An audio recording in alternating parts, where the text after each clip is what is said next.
Hello, and welcome to Radiance Revealed, the podcast. I'm your host, Dr. Jen Haley. I'm a board-certified dermatologist, fitness enthusiast, nutrition expert, and global explorer that over the years has uncovered that your skin is a true representation of your internal health. Each week, we will chat with leading health, wellness, and even spiritual experts who will reveal secrets to true health and vitality. My goal is to help you change small habits to give you the power to create a more balanced, aligned, and elevated version of yourself. Now let's dive in. Hi, everyone. Welcome back to the Radiance Revealed podcast, and I'm your host, Dr. Jen Haley, and welcome to the year 2024. We're in a new year, and I was scrolling through social media last week, and one of my friends posed the question, what are you most proud of in 2023? And I was reading some of the comments, and it was achievements and just the typical thing. You know, we all have goals at the beginning of the year and maybe resolutions and, what have we accomplished? What haven't we accomplished? And my first thought to answer that question, because I like being posed questions, it makes me think and reflect. And it's nice to do that every once in a while, obviously go inward rather than externally. And I had a response for myself, which was unexpected. And I know from my work with neurofeedback and 40 years of Zen and doing neurofeedback with Dr. Drew Pearson, I understand the power of memory. And when we have a memory of something, it's because of significance, right? We don't remember what we ate 3 years ago at lunch on February 12th, but we remember certain things throughout that year that either affected us in a very positive way or a very negative way. And that's how our brain chooses to remember certain memories. So the memory that I had has everything to do with perception. And perception is what I want to talk about on this week's episode.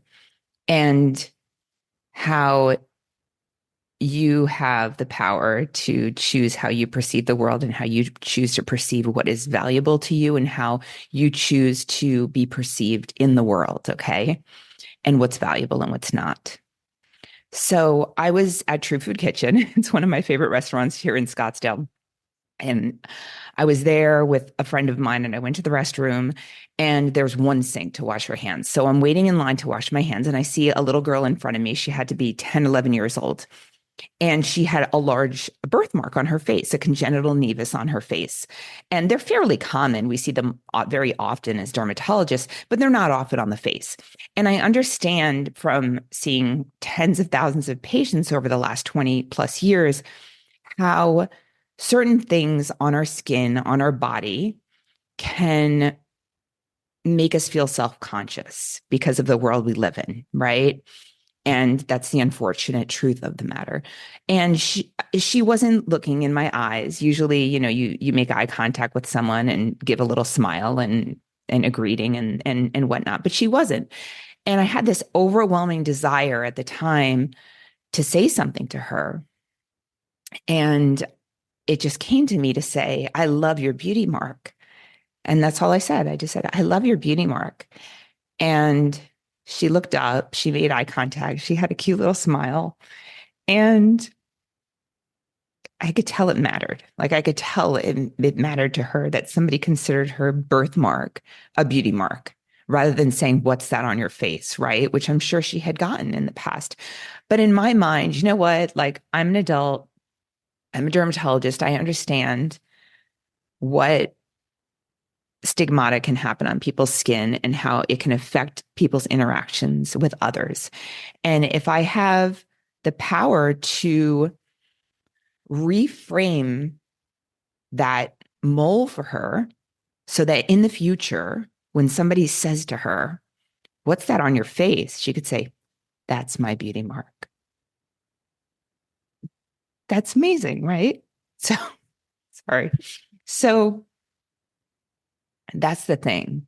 I realized at that moment, not at that moment, I realized later when I left the restaurant and her mother chased me out to thank me. Sorry. I realized later how important it was that I must have said that to her. And we all have the power to interact with each other every day that way, like be kind. And who's to say that certain things are not a beauty mark or not beautiful? Like, who gets to decide that? That's what I'd like. That's what I would like to just put out there, like why is something not the perfect way? Because every way is the perfect way, if you think about it. Or that's how I would like it to be in an ideal world. Like everyone just embrace their unique self. Because if we were all the same, how boring would that be? That would be so boring. And then it had me thinking about just perceptions and how perceptions of things have changed over time. When you just look at beauty over time, I saw a few months ago or like a year ago about the positioning of an eyebrows on women's face and how they've changed over the years and what's considered beautiful and what's not. And then I think about tanning and pale skin. And I did a little bit of research on this. And pale skin was a symbol of purity and wealth all the way going back to ancient Greece. And women would even apply white lead and chalk and plaster materials to paint their faces white back then. And then likewise, in the Japanese and the Chinese cultures, the females in the 18th century, they would apply lead and mercury powder to their faces as well to achieve that white mask face. And fair skin was typically also in vogue for large parts of European history in the 18th century with King Louis XIV, and, really moving into the Victorian era. And then less makeup was used in the Victorian era. Women weren't going for like the white mask look, but it was still a sign of wealth and prosperity to have pale skin. And women would just avoid sun exposure in the Victorian era with umbrellas and with hats and whatnot. And that's really because manual laborers they developed a suntan due to working outside all day. So the white, pale skin appearance was a sign, it was a status symbol of wealth and the ability to spend time indoors. And if you were wealthy and powerful, then you were able to spend time indoors and therefore you had fair skin, as opposed to if you were working manual labor and you spent most of your time outside, you had a suntan. So that's when pale skin was in vogue. Now, in the early 1900s and then into the 1920s, tanning slowly started to become in style. And then it really boomed with Coco Chanel, or although she got a lot of the credit in the 1920s, because it signified that you had more leisure time and you can go to the beach and get a tan. So something as simple as tanning of the skin has changed over time. What used to be considered attractive then wasn't and now is. So those things change over time, and so does the female form and the female shape throughout the centuries. So when you look at old pictures of medieval times, women were very, very much larger. It was embraced to be larger. And historically, if you were skinny and you were thin and you were frail, it meant you were a poor peasant and you probably were unable to carry a child to full term. So it was more valued to have a more weight on you and to have thicker hips and more fat storage so you could survive carrying a child, right? So, and now obviously everybody's, on Ozempic trying to lose weight and things like that.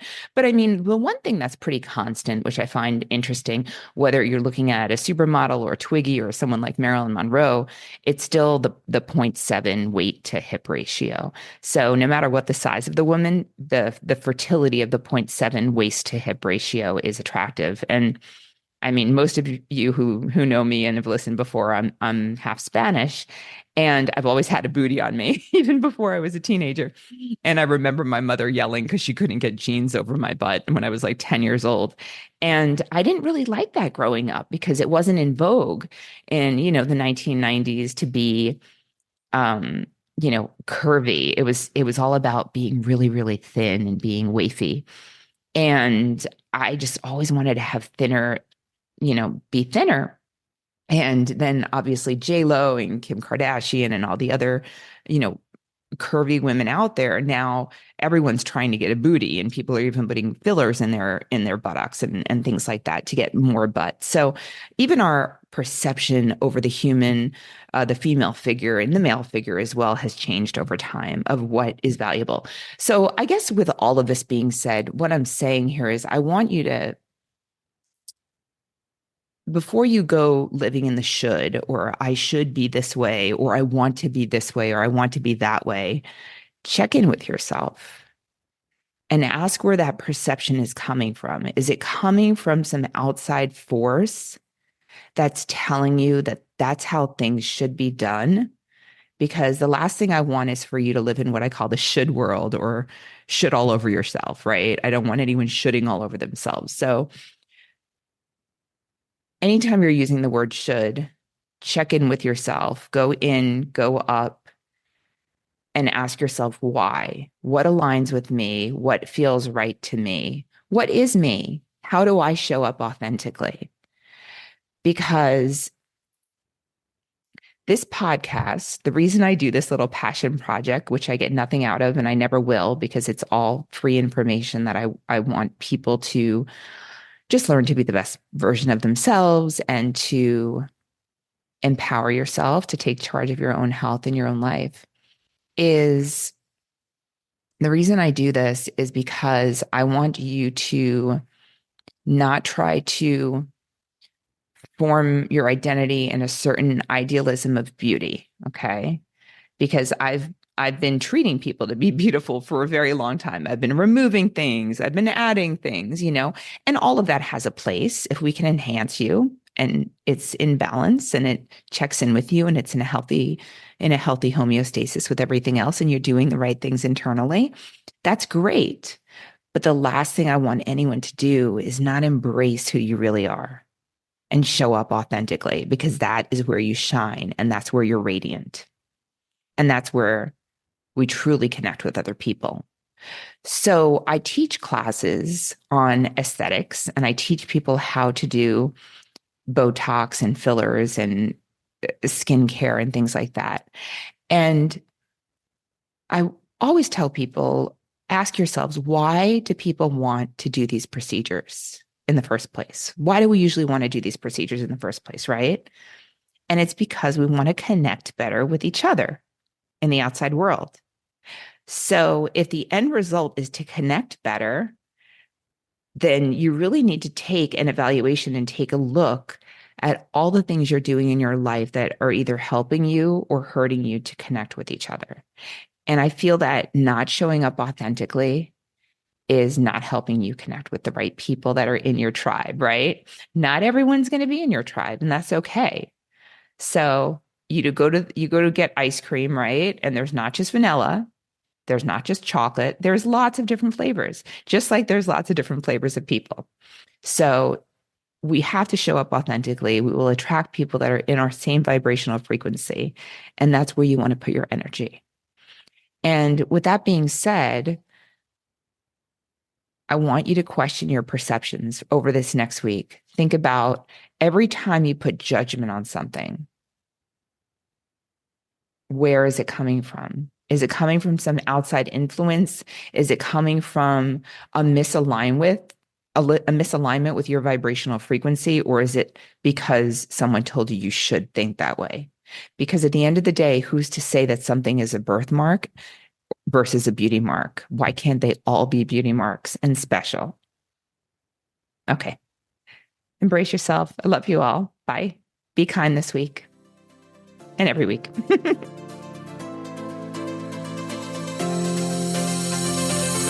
If you're enjoying the Radiance Revealed podcast, please don't forget to subscribe so you'll always know when there's a new episode. And while you're at it, please give us a review, as that helps others to find this podcast. And if you want to connect with me, please visit my website, drjenhaley.com, or you can find me on Instagram at drjenhaley. Hello, everyone. Just a friendly reminder that this podcast is for educational and informational purposes only. The statements and views expressed on this podcast are not medical advice. Opinions of guests are their own, and this podcast does not endorse or accept responsibility made for statements made by guests. Neither this podcast nor any of the information contained within it are a substitute for care by a qualified medical professional. This podcast is provided with the understanding that it does not constitute medical or professional advice or services. If you are looking for help in your journey, please seek out a qualified medical practitioner.